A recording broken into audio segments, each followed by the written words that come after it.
थोड़ा इंतजार करना।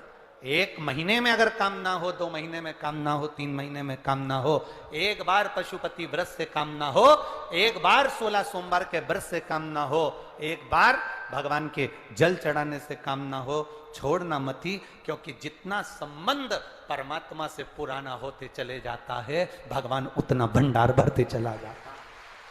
संबंध पुराना है।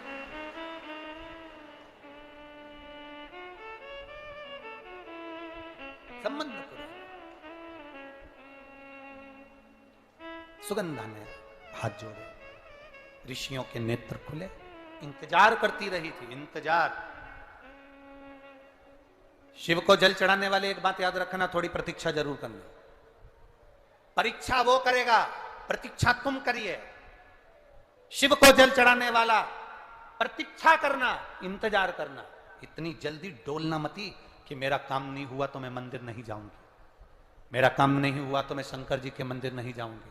आप मंदिर के अंदर भी नहीं जा सकते तो शिवालय के सामने से, मंदिर के सामने से निकल कर जाते जाते श्री शिवाय नमस्तुभ्यम कहते भी निकल गए तो भी बाबा सुन लेता। सरल है शिव, सहज है शिव। उसको आडंबर पसंद नहीं है। मेरे शंकर भगवान को छल पसंद नहीं है, दिखावा पसंद नहीं है।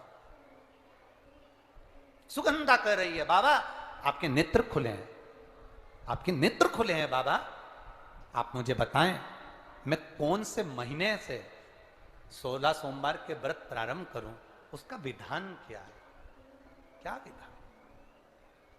कहा भगवान वर्णन करे। ऋषियों ने कहा सुनो सुगंधा, ये 16 सोमवार का व्रत कोई साधारण नहीं है। सुगंधा, संतान की प्राप्ति के लिए अगर 16 सोमवार का व्रत उठाया जाता है तो श्रावण के पहले सोमवार से उठाया जाता है। कब से उठाना चाहिए? श्रावण का पहला सोमवार। सुनो सुगंधा, यदि कोई विशेष बीमारी हो गई, बहुत रोग हो गया, तकलीफों में जिंदगी चल रही हो, बहुत कष्टप्रद जीवन चल रहा है, तो बैसाख के महीने के पहले सोमवार से 16 सोमवार का व्रत उठाना चाहिए।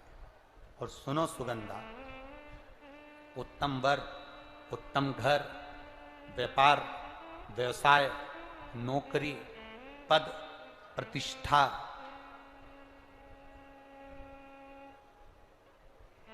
के लिए अगर हमें व्रत करना है तो मार्गशीर्ष मास का पहला सोमवार से इस व्रत को प्रारंभ कर देना चाहिए। मार्गशीर्ष मास का पहला जो सोमवार हो उसमें इस व्रत को प्रारंभ कर लो।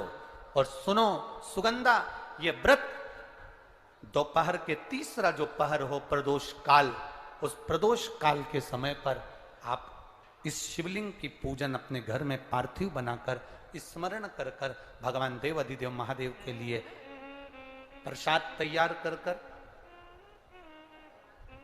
आप जिस भाव से भगवान शंकर का आटा सेक कर या चूरमा बनाकर या मलिदा बनाकर जो भी आप बना रहे हैं, उससे 3 हिस्से प्रसाद के इस 16 सोमवार के व्रत में भी होते हैं। कितने हिस्से होते हैं?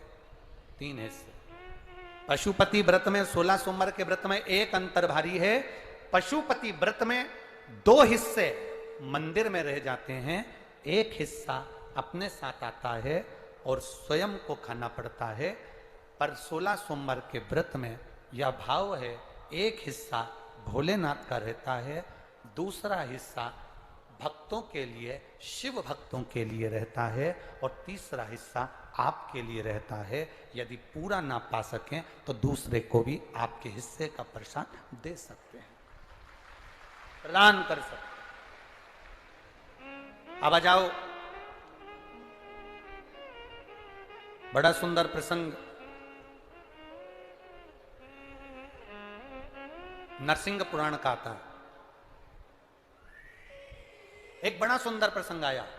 16 सोमवार के प्रसाद को कई माताएं जब 16 सोमवार का उद्यापन करती हैं, 16 जोड़े आमंत्रित करती हैं और 16 जोड़ों को घर में बुलाकर जब भोजन कराती हैं तो वो 16 जोड़े जो भोजन करने वाले होते हैं या 16 सोमवार के उद्यापन, हम तो आपसे यहां तक कहेंगे कि 16 सोमवार का उद्यापन अगर किसी के यहाँ मोहल्ले में, कॉलोनी में, घर में किसी के यहाँ हो रहा हो तो उसके यहाँ आप भोजन भंडारा खाने के लिए जाओ चाहे मत जाओ, पर 16 सोमवार का अगर प्रसाद का उद्यापन का अगर प्रसाद मिल जाए तो दोनों हथेलियां फैलाकर श्री शिवाय नमस्तुभ्यम कहकर, ओम नमः शिवाय बोलकर, नमः शिवाय बोलकर, अपनी कामना कर कर, किसी के अगर उद्यापन हुआ हो दोनों हथेलियां फैलाकर उससे थोड़ा सा प्रसाद मांगकर उसी के दरवाजे पर खाकर आ जाइए, आपकी जिंदगी को सुख का अनुभव हो जाए।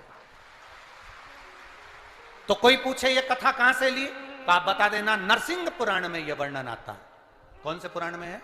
नरसिंह पुराण में वर्णन आया कि एक बहुरोमा नाम का एक दैत्य था, एक असुर बहुरोमा।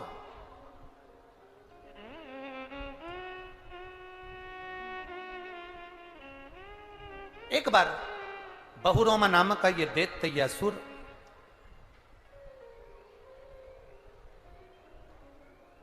मार्ग से निकल कर जा रहा था और किसी एक ऋषिवर ने, एक गुरु ने, एक संत ने उस बहुरोमा दैत्य को देखा। नरसिंह पुराण का चरित्र।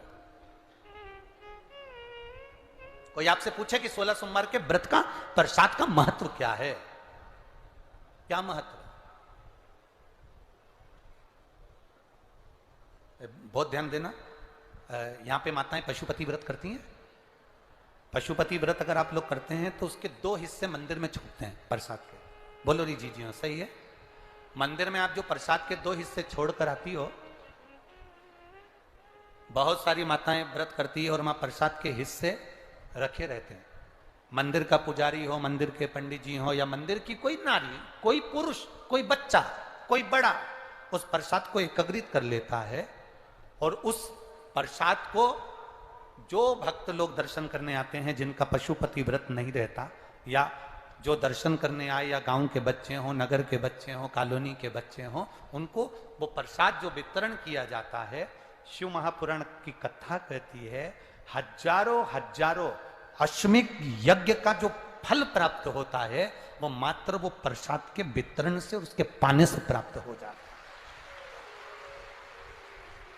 आप लोगों में से कोई माता ने करा कभी ऐसा? अगर कोई प्रसाद चढ़ाकर गया पशुपतिनाथ व्रत का, 2 हिस्सा छोड़कर गया, और बहुत सारी माताओं ने छोड़ दिया और वो सब चली गई, उसके बाद वो प्रसाद रखा रहता है, तो उसको एक तसले में, एक पात्र में एकत्रित करना चाहिए और उसको बांटना। हजारों अश्वमेध यज्ञ के फल के बराबर वो पुण्यता पशुपति नाथ के व्रत को वितरण करने की, उसको पाने की।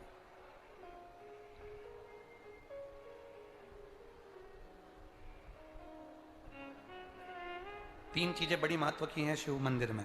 एक, जो दिया लगाकर चले गए, शिवालय में जो दीप लगाकर चले जाते हैं, दिया रखकर चले जाते हैं, वो दिया ठंडा हो जाता है। जब वो दिया समाप्त हो जाए, ठंडा हो जाए, बुझ जाए, ठंडा हो जाए, वो दिया पड़ा रहता है। 3 चीजें शिवालय में हमेशा याद रखो। उन दियों को उठाकर एक जगह पर ले जाकर एकत्रित कर कर बाहर जहां जगह होती हो, डलिया में, खोखे में, वहां रखो। वो रखे हुए दीप जो ठंडे हो गए हैं उनको उठाकर एक जगह पर ले जाकर रख देने से जीवन में कभी विपदा की अगर घड़ी आती है, विपदा की घड़ी से मतलब होता है कोई बड़ा रोग आ गया, कोई एक्सीडेंट हो गया, उस एक्सीडेंट के समय पर एम्बुलेंस भी नहीं आई, कोई नहीं आया, आपने भगवान शंकर के सामने से रखे हुए दिए जो ठंडे हो चुके हैं, जले हुए नहीं, जो ठंडे हो गए, जिनमें ना दीप में कुछ भी नहीं बचा, वो ठंडे हो गए, उनको उठाकर आपने अगर एक और ले जाकर भी रखा है, अगर कोई आपकी विपदा की घड़ी में खड़ा नहीं होता तो वो दीप जिनको आपने उठाकर एक और ले जाकर रखा है देवाधिदेव महादेव के मंदिर में, महादेव आपको उठाकर ले जाकर कहीं श्रेष्ठ जगह पर जरूर रखते हैं, निश्चित रखे। बोल बम का नारा है, उस दीप को रखे। 3 चीजें बड़ी महत्व की। एक, प्रसाद, शंकर के मंदिर का पशुपति व्रत का प्रसाद। एक, शिव मंदिर में रखी हुई जल से भरी हुई बाल्टी, हंडा। अब हमें यहां छिंदवाड़ा का तो नहीं मालूम, ये शिव पुराण तो कहती है अपने घर से जल लेकर जाना चाहिए, आप लोग ले जाते हो ना, पर मंदिर के अंदर भी बाल्टी भरकर रखा रहता है पानी। यहां रखते हैं क्या कि कोई भक्त आए और उसको चढ़ाना हो तो वहां से भरकर, वो बाल्टी, वो हंडा अगर तुम्हें दिख रहा है कि खाली है और बावड़ी, कुआं, नल दूर है या बाहर है, तो प्रयास करना कि वो बाल्टी, वो हंडा, वो घगरा आप उसको भरकर मंदिर में जरूर रखकर आना। जितने लोग जल चढ़ाएंगे वो जल आपकी ओर से चढ़ा हुआ होगा, उसका फल अपने खाते। 3 चीजों का स्मरण रहे। पशुपतिनाथ का व्रत और 16 सोमवार का व्रत, दोनों में एक अंतर है। पशुपतिनाथ का व्रत जब 5वां व्रत रहता है, उसी दिन श्रीफल बाबा को समर्पित कर दिया जाता है। बोलो सही है? उसी दिन 5वें व्रत में। पर 16 सोमवार का जो व्रत होता है, इसका जो उद्यापन होता है, वो 16 सोमवार पूरे होने के बाद 17वें सोमवार पर इसका उद्यापन का महत्व आता है। कितने सोमवार पूरे होना चाहिए? जम के बोलो जरा। 16 सोमवार पूरे होने के बाद 17वां जो सोमवार होता है, 17वां जो सोमवार है, बस उस सोमवार पर फिर इसका उद्यापन हो। 16 सोमवार पूर्ण होने पर। दोनों में अंतर है। हो नहीं सकता कि शंकर कृपा ना करे अगर आपका विश्वास प्रबल है। जिस समय कहीं अटक रहे हो, बहुत हम तो यहां तक कहेंगे कि कोई बहुत बड़ी समस्या, बहुत बड़ी प्रॉब्लम सामने आकर खड़ी हो गई है, तो कुंदकेश्वर महादेव के नाम से 1 लोटा पानी, उसमें एक सफेद पुष्प डालकर शंकर को समर्पित कर दो, या सफेद फूल शिव जी को चढ़ा दीजिए और उस पानी को भगवान शंकर पर समर्पित कर दीजिए महाराज। और उसके बाद आप आगे बढ़ जाइए, फिर कोई डरने की जरूरत नहीं होगी, शिव उसको संभाल लेगा। कुंदकेश्वर महादेव संभाल।